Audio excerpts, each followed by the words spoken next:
ये मंत्र न बताएं न सिखाएं।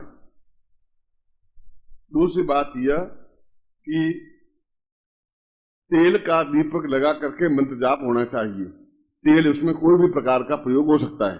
सरसों का होगा तो कड़वाहट होगी, तिल्ली का तेल या कोई तेल प्रयोग हो। एक दीपक लगाएं, सामने लाल कपड़ा बिछा दें, लाल कपड़ा बिछा करके लकड़ी के बाजोट पर लाल कपड़ा बिछा के यंत्र को स्थापन कर दें। यंत्र के सामने दोनों गुटिकाएं रख दें और गुटिकाओं के सामने इस मंत्र का जाप करें। जाप आप पीली धोती और पीला दुपट्टा ओढ़ करके करें। सर्दी हो तो पीली कंबल ओढ़ सकते हैं। एक समय भोजन करें। एक समय भोजन में आप कुछ भी कर सकते हैं। यथासंभव इन दिनों में शराब या मद्यपान या मांस नहीं खाएं तो ज्यादा उचित रहेगा। नहीं खाना चाहिए, क्योंकि यह साधना, यह प्रयोग बहुत ही गोपनीय, तीव्र और महत्वपूर्ण है, मगर इसका कोई साइड इफेक्ट नहीं है। यदि आपका बीच में क्रम भंग हो जाता है तो कोई नुकसान नहीं हो सकता, मगर शास्त्रों में कहा कंटिन्यूटी में 14 दिन होने चाहिए। जैसे मैंने 12 दिन किया, 13वें दिन नहीं कर पाया, तो फिर आप वापस शुरू करें तो वहां से पहला दिन गिना जाएगा। वहां से 14 दिन होने चाहिए। वो 12 दिन आपके फिर बेकार गए, बस सिद्ध नहीं हो पाई। तो 14 दिन की कंटिन्यूटी होनी जरूरी है। जब भी आपको कार्तिक महीने में, मार्गशीर्ष महीने में जो भी समय मिले, अपना टाइम सेटिंग देख लें और उस टाइम सेटिंग के साथ में इस मंत्र जाप को करें। महिलाएं अगर मंत्र जाप करें तो बीच में अगर एमसी पीरियड जब नहीं हो तब करें। जैसे आप एमसी पीरियड समाप्त हो गया, उसके दूसरे या तीसरे दिन से शुरू करें, जिससे कि वह समस्या उनके जीवन में नहीं आ पाएगी। वह भी पीली साड़ी पहन करके पीले आसन पर बैठ करके इस मंत्र जाप को करें। महिलाएं भी कर सकती हैं, पुरुष भी कर सकते हैं। जिन्होंने भी यह मंत्र मैंने दिया है वो ही कर सकते हैं। ऐसा नहीं कि आप पड़ोसी भी कर सकता है, ऐसा भी कर सकता है। करे तलवार तो आप किसी को थमा सकते हैं, मैं तलवार चलाना आना चाहिए और तलवार से वार होना चाहिए। जब तक आपके शरीर में कूष्मांडा स्थापित नहीं हो जाएगी तब तक उसमें पूर्ण सफलता नहीं हो जाएगी। इसलिए मैंने आपके शरीर में कूष्मांडा को स्थापित करने के बाद में मंत्र दिया है। और इस मंत्र का न तो कोई भय है, न किसी प्रकार का डर है, न किसी प्रकार का नुकसान है, न किसी प्रकार की तकलीफ है। होगा तो कल्याण ही होगा। यदि बीच में क्रम भंग हो जाता है तब भी कल्याण ही होता है। यह आज का वास्तव में इस नवरात्रि का एक अद्वितीय प्रयोग था। वास्तव में अद्वितीय प्रयोग था। और शायद आपको विश्वास नहीं होगा, मैंने जिस सन्यासी ने मुझे ये मंत्र दिया था, पूरे एक साल भर तक या 11 महीने तक मैं उनके आश्रम में रहा था। रोज उनकी लंगोट धोता, रोज उनके कुटिया को लीपता, उनकी रात को तेल की मालिश करता। तब 11 महीने या 11.5 महीने के बाद में मुझे कूष्मांडा साधना प्रयोग दिया था। आपकी तकदीर सोने के अक्षरों से लिखी हुई है, ऊपर पंखा चल रहा है और छाया में बैठे हुए हैं, गुरु आपको मंत्र दे रहे हैं। इससे बड़ा सौभाग्य क्या हो सकता है।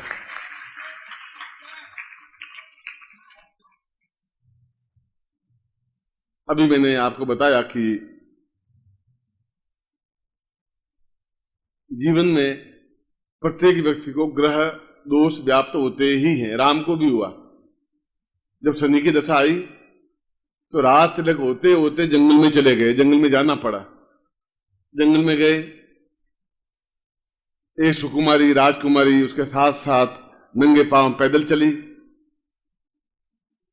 जंगल में गए, पीछे पिता की मृत्यु हो गई, दाह संस्कार नहीं कर पाए और जीवन में शनि की दशा ने उनको दुख ही दुख दिया।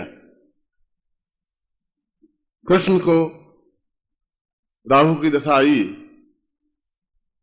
तो मथुरा छोड़ करके भागना पड़ा और द्वारिका में, गुजरात में जाकर के बसना पड़ा आदिवासियों के बीच में, जबकि वसुदेव जैसे राजा के बेटे थे। और रण छोड़ कहलाए, एक कलंक लगा। और हम जीवन में नित्य देखते हैं कि ग्रहों की तकलीफ की वजह, मैं खुद जीवन में ग्रहों की बाधाएं भुगत चुका हूं, अनुभव कर चुका हूं। ग्रह तो प्रत्येक व्यक्ति को दुख देते ही हैं, सुख भी देते हैं, मगर हमारे जीवन में दुख नहीं आए, रात आवे ही नहीं, सर्दी लगे ही नहीं, बुखार आवे ही नहीं, इसके लिए सर्वोत्कृष्ट उपाय इस नवग्रह प्रयोग, इसी नवरात्रि के अवसर पर यदि यह प्रयोग होता है तो ये जीवन का सौभाग्य है, क्योंकि फिर जीवन भर में वापस किसी भी ग्रह की पूजा अर्चना या शांति या पंडितों से मंत्र जाप करवाना या शनि के मंगल जाप करवाना या मंगल जप करवाना या शनि का दान देना आवश्यक रहता नहीं है। आप देते रहें, इसमें कोई दोष नहीं है, मगर जरूरत नहीं है, क्योंकि ग्रह आपके लिए अनुकूल बन जाएंगे। कल भी मैंने कहा था कि बंदूक लिए हुए एक व्यक्ति है, वह व्यक्ति आपको सीने में गोली मार के मार भी सकता है, उसके हाथ में बंदूक ही है। दूसरे के हाथ में बंदूक है, वो आपका अंगरक्षक है और आपकी रक्षा करने के लिए बंदूक लेके चलता है। एक ही आदमी दोनों तरीके से काम कर सकता है। ग्रह आपको नुकसान भी पहुंचा सकते हैं, जैसे राम और कृष्ण को भी नहीं छोड़ा।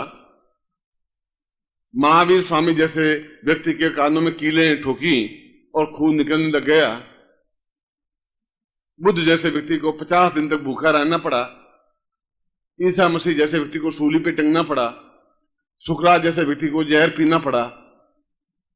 तो ग्रह व्याप्त तो होता ही है, और यह तो वराहमिहिर से लगा करके, ऋग्वेद के पहले मंत्र से लगा करके आज तक यह कहा है कि वह व्यक्ति दुखी ही रहता है जो ग्रहों की शांति नहीं कर पाता। कब तक ग्रहों की शांति करते रहेंगे? एक ग्रह जाएगा, राहु आ जाएगा, राहु होगा, मंगल की शांति करनी पड़ेगी। मंगल, अब ब्राह्मण को मंगल का मंत्र आता है कि नहीं आता है, शुद्धता से मंगल उच्चारण करता है कि नहीं होता है। 28,000 मंत्र जाप होने चाहिए मंगल के, राहु के 56,000 मंत्र जाप होने चाहिए, शनि के 62,000 मंत्र जाप होने चाहिए, तब जाके शनि शांति होती है। फिर शनि का 2.5 साल बाद फिर पनौती आ जाती है, फिर साढ़े सती आ जाती है। और आप खुद देखते हैं कि पत्नी, पुत्र, बंधु बांधव, घर, धन, दरिद्रता, अकाल, मृत्यु, दिवालियापन आ ही जाता है। इसीलिए उन लोगों ने कहा कि आप जब कोटा में आए हैं तो नवग्रह शांति प्रयोग संपन्न करवा दें। तो मैंने कहा इसके साथ ही साथ एक उपहार उनको और भी दिया जाए कि वे पितृदोष शांति भी संपन्न करवा दें। ये इसके साथ ही है, कोई जरूर नहीं, इसके साथ होना जरूर नहीं है। यह मेरी तरफ से एक उपहार स्वरूप बात है, क्योंकि पिता की मृत्यु हो जाती है या दादा की मृत्यु हो गई है या माँ की मृत्यु हो गई है या हमारे किसी पूर्वज की मृत्यु हो गई है, तो जरूर नहीं है कि उसका मोक्ष हो ही गया हो, मुक्ति मिल गई हो, जरूर नहीं है। कई बार यहाँ रास्ता में तो किसी को पिताजी आते हैं और कहते हैं तू नारियल चढ़ा, मुझे तो नारियल नहीं चढ़ाया, पानी पिला, ऐसा आप देखते हैं। कई भूपे होते हैं, उनको किसी की माँ आ जाती है, किसी की दादी आ जाती है, कभी कुछ आ जाते हैं। मैं ऐसा नहीं कह रहा हूं कि पाखंड नहीं है, इसमें पाखंड भी हो सकता है, ढोंग भी हो सकता है, मगर इसमें वास्तविकता भी है। कुछ लोग ढोंगी हो सकते हैं, ढोंगी ब्राह्मण भी हो सकते हैं, पाखंडी ब्राह्मण भी हो सकते हैं, और विद्वान ब्राह्मण भी हो सकते हैं। अच्छी तरह से मंत्र जाप करने वाले ब्राह्मण भी हो सकते हैं, और नकली मंत्र जाप करने वाले ब्राह्मण या आप कोई भी व्यक्ति हो सकते हैं। तो उन पितरों की शांति करना हमारा धर्म है, हमारा कर्तव्य है। कि हमने तो उनकी अस्थियां गंगा जी में प्रोवाइड कर दी थी, आपने कर दी थी, अस्थियां प्रोवाइड कर दी थी, मगर उनकी मुक्ति के लिए कोई प्रयोग किया, यह कोई जरूरी नहीं है कि पंडित जी ने करवा दिया था। मैं भी जब मां की मृत्यु हुई तो उनकी अस्थियां कम से कम 40 तीर्थों में प्रवाहित की, जो जो समय मिलता गया। हरिद्वार में भी गया पिंडदान करने के लिए, पुष्कर भी गया। खैर हरिद्वार में गया उनकी भस्मी देकर के, तो जो हमारा पंडा था, जो ब्राह्मणों का, हर एक जाति के पंडे हैं वहां पर, तो और वो गाड़ी के ऊपर भीड़ लगा देते हैं, तुम कौन, तुम कहां से आया, तुम कौन सा, तुम कौन है? दधीच ब्राह्मण, अच्छा तू मेरा पंडा। वो उधर खींचते हैं, वो उधर खींचते हैं, आप कभी गए नहीं है, देखें तो बस टांगे हाथ खींच देते हैं। अब वो बेचारा सोचे कि मैं यहाँ आया तो माँ की भस्मी प्रोवाइड करने के लिए, अब ये पंडों के चक्कर में फंस गया, तो फंसना ही पड़ेगा आपको। तो वो खींचा खींची करेंगे। आओ मैं आपके दादा का नाम बताता हूं, माँ का नाम बताता हूं, तुम्हारा कौन पूर्वज आए। पंडे की बात तो बताई। इसलिए पितृ शांति भी आवश्यक है। आपने करके आए वो जरूरी नहीं है शांति हुई हो, तो योनि भटक रही होगी। हो सकती भूत हो, प्रेत हो, पिशाच हो, गंधर्व हो, यक्ष हो सकता जन्म हो गया हो। अब हो सकता ही कह सकता हूं, और नहीं भी हुआ है तो उनकी मोक्ष प्राप्ति के लिए भी मुक्ति हो जाए, ये एक बेटे के नाते हमारा कर्तव्य है। चाहे पिता हो, चाहे दादा हो, चाहे हमारे नाना हो, चाहे और 7 पीढ़ियों में से कोई भी हो, ननियाल पक्ष के भी और पितृपक्ष के भी। ये हमारा धर्म है, ये हमारा कर्तव्य है। तो पितृग्रह शांति भी आवश्यक है। यह भी अपने आप एक लंबा विधान है।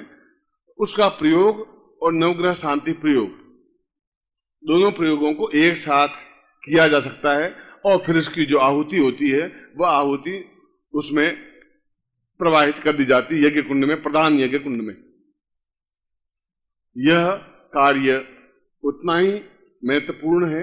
आप इसको महत्व दें नहीं दें, मैं तो नहीं कह सकता, यह आपकी इच्छा की बात है। मगर मेरी राय में नवग्रह शांति होनी चाहिए। अगर अवसर मिला है तो करना चाहिए। इसलिए